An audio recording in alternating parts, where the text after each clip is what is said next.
All right, everyone. Hello. Welcome to Midday Mayhem. It's Ben Bryce here. I'm joined by the fabulous Greg McBride. So let's get started. What are we seeing today? What are we seeing out there? How do we look? A little bit of back and forth action. Minor range in the corn. You get a little bit of, you see a little bit of positivity coming into the beans, but I don't think we're ready to turn the corner. We're starting to really pay attention to what the USDA is going to say on Friday. So now it's just jockeying for position. Right. So we got the big report on Friday. We got the WASD, and we got a couple at the end of the month here. So it's a big month for reports. So keep your eye out for that. We're actually having a snapshot released on Thursday. So look for that if you're subscribed. We also have been looking a lot at fund activity. Now, we've been kind of seeing them come back. Are they here to stay? This is the first week of buying in corn, at least. I don't know. Part of me says it's too early to get excited about it. Lightening up on that position in the corn by 45,000 contracts. You still saw selling in the beans.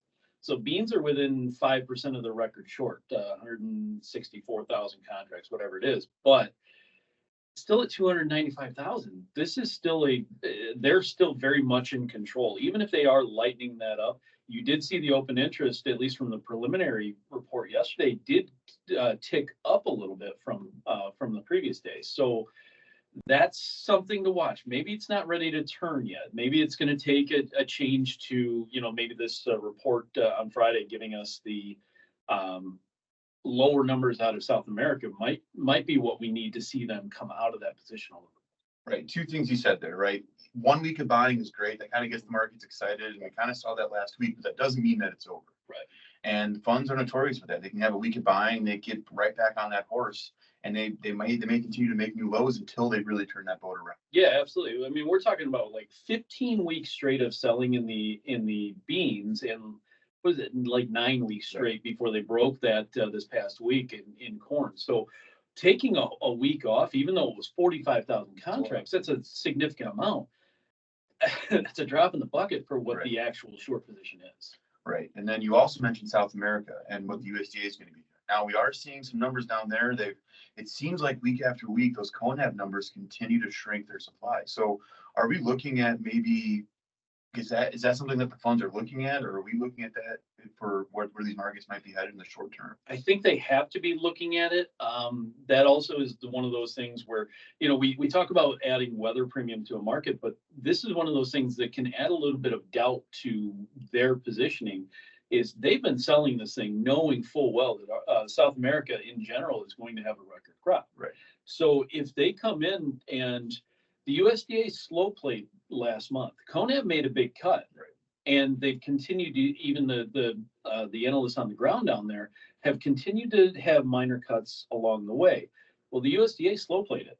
So they came in, they only dropped to 154, I think, on the last report in beans, and it was like 124 on the last in corn. So to see them kind of play this catch-up game is one thing, but if you go back to like when we had the drought in 2016, it wasn't until around this time, I think it was March, when they finally started to recognize there were bigger problems than what they had talked about the entire time, and then the markets took off.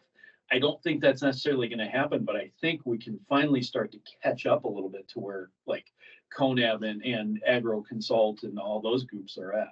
Right. So it seems like in general, just these grain markets, it was a great week last week for a lot of people, and we got a little bit of a bounce. And that's the end of the month. Maybe had a little bit of new month, new money mentality kind of coming into it, maybe some profit taking. And the funds did look like that a little bit. Well, the other thing to think about as far as what we saw last week, we came out of option expiration. We went into first notice on Thursday last week. So there were going to be deliverable positions. One of the things that you have to think about is there are a lot of positions out there in the farmers' hands, or actually in the elevators' hands, where they've got basis contracts, and they're telling these farmers, or maybe even the farmers are at the point of saying, I just need to price grain because I need to pay bills. I got to pay for inputs, whether that's seed, whether that's loans or rent or any of that stuff. They've got to be able to pay those bills. So rather than roll those basis contracts out to May or out to paying more money, more than you already have rolling.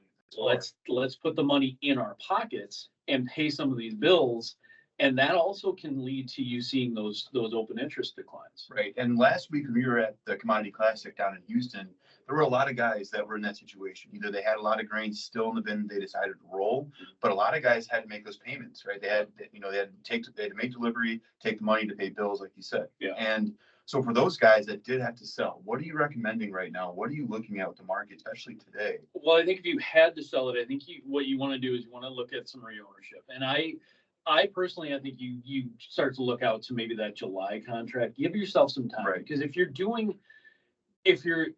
you look at how we've traded in the past, and past performance, blah blah blah, but one of the things that you look at is you need a little bit more time to get past May. Well, a May contract expires in April. So Right. we need to get a little bit further out. We need to go out to at least have expiration in June. Give ourselves that time.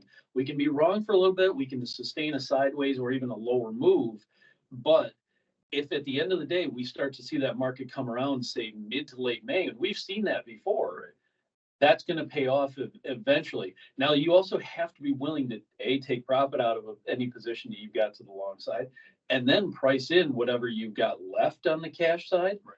Or start to price in on the new crop too, because all of that's going to move at the same time. So you've got to take advantage of everything all at the same time. Right. So outside of the grains, are we seeing anything else in these markets, livestock, energies that are kind of catching your eye today? Yeah, the livestock. I'm a little concerned. It feels like cattle is stronger than it actually is. If you look at cattle, they've been holding a nice uptrend for a little while. Right. But recently they've gone sideways. So you see these moves where it's, oh man, that was a big day. That's good. Right. And then all it's done is get right back up to that Right. high and kind of post it and then back off. You have some resistance there. You do. That 190 level, it seems to be an area where we worked our way back up. Yeah. We sold off hard at the end of last year, and then we kind of come back, and it's getting a little iffy. You're losing. You don't have as many buyers in the market, it seems. Right now. We keep coming up short of that one gap. I think it's 190.07 or something like that on the April contract. That's one to watch. The hog market is telling a different story. Wild. It is. Hogs have been moving in an uptrend. They've been looking very strong. Hogs get very, very goofy real quick. So they can have a nice uptrend and then all of a sudden they crater. Right. Or they can crater and then all of a sudden they're coming right back up. Right. One of the things I didn't like about yesterday is, even though you saw some bear spreading, you're kind of seeing that today, that April contract, which is still your front month, had an outside or a bearish engulfing. Right. That's a negative sign, especially when you're at the top of the range. So I'd be a little bit careful about that hog market. That's where, if you're long and you want to stay kind of in it, put yourself some protective stops, that kind of thing. Other than that, I mean, the biggest thing that we're watching right now outside of the ags is, I've been watching the gold market and the silver market. I know you watch that as well. Yeah. All-time highs made for the gold market.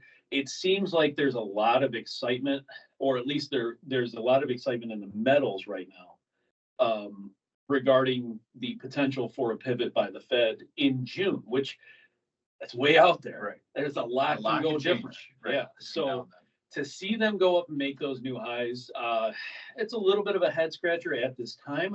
I'm almost always bullish gold, but I'm a little bit confused. Yeah. A little bit uneasy about that kind of a move when you have something that you're talking about 3 and 4 months out. Okay. All right. Well, thank you for joining us, Greg. Absolutely. I want to remind everyone we are running our acreage survey, so check that out online or give us a call. One of the brokers here can help you out, fill it out for you, and keep your eye out for that snapshot coming out on Thursday. And we're looking forward to talking to everyone here again on Thursday. Thank you. Turn it off. All right, good job.